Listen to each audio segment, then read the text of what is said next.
Hey there.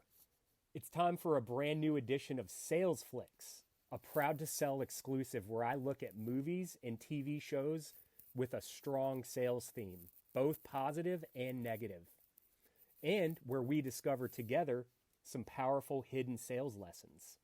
Let's get into it. So, our first edition of Salesflix was where we looked at the masterpiece, The Pursuit of Happiness, starring Will Smith. And this was an instance where we saw all the good and even the best of what sales is all about. Well, I figured it was time to balance that out with some of the negatives. So today we're talking about actually a series on Netflix, not a movie, called Painkiller. This series premiered last year and is based on the book by Patrick Keefe called Empire of Pain, The Secret History of the Sackler Family. If you haven't heard of the Sacklers or Purdue Pharma, they're the family and the company that manufactured the dangerous drug OxyContin, which wreaked havoc in this country for many, many years and left a trail of destruction in its path. This series is difficult to watch as a human being. It does a masterful job of showing just how damaging to society our version of capitalism is here in America. When people's lives and health are turned into commodities that are bought and sold, we're doing capitalism wrong.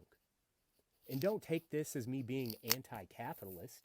I support fair and ethical capitalism, where people's rights are respected and also where the little guy has a chance to succeed without being crushed by a massive corporation. Now, watching this from the perspective of a sales professional is arguably even more disturbing to me.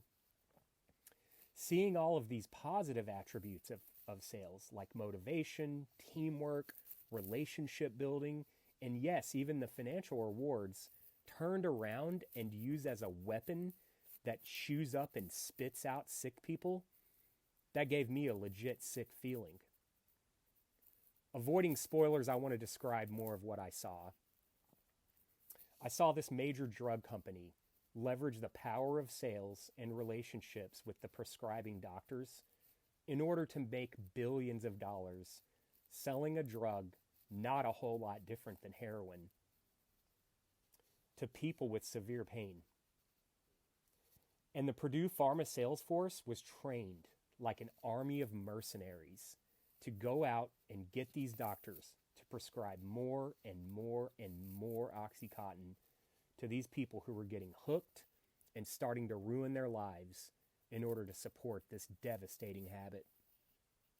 Families destroyed, jobs lost, people dying, all the while Purdue Pharma and its reps and execs living the high life with sports cars, epic conferences in Miami, booze and drug-fueled parties to celebrate their big wins selling Oxy.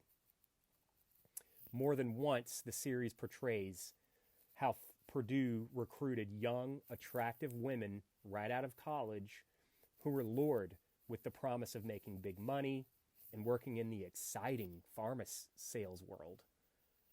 In no uncertain terms, it was also communicated that some of these reps were willing to do just about anything the doctor wanted as long as he would commit to writing more scripts for Oxy.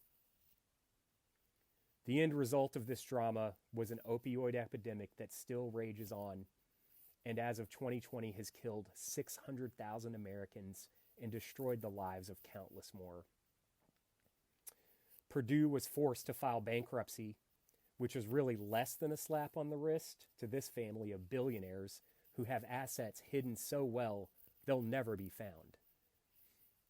This series gets into some really nasty territory too, where the owners, the Sackler family, and their henchmen resort to blaming the addicts in defense of their abominable business practices. If they weren't bad people, they wouldn't get hooked, was their mantra. Talk about victim blaming. I felt that this series painfully illustrates how the profession of sales is often used as the frontline infantry in greedy corporations' never-ending quest for more money, more power, more market share, and so on. The gaslighting and brainwashing is so powerful that the sales reps in this instance actually believed they were doing good in the world. This perversion of the noble profession of selling happens constantly in our economy. With my book and my efforts with Proud to Sell, I hope to shine a light on this dynamic and share the story that just succumbing to greed and unethical behavior is nothing to be proud of. That the true pride comes from making more difficult choices, like walking away from a deal, a product, a customer, or even a job that actually hurts people. The force of greedy capitalism is very strong and brutally efficient, but I'll make my voice of opposition as loud as I need to if I can just help one sales rep, one customer, or one company see differently and realize that you don't have to lower yourself to be successful. You really can do the right thing and be proud to sell. So let's hear your thoughts now. Did you watch Painkiller? What do you think? If you work in sales, do you feel like that the pharmaceutical reps in that show represent you and your approach in your day-to-day sales journey? I'd love to hear about it. Be proud.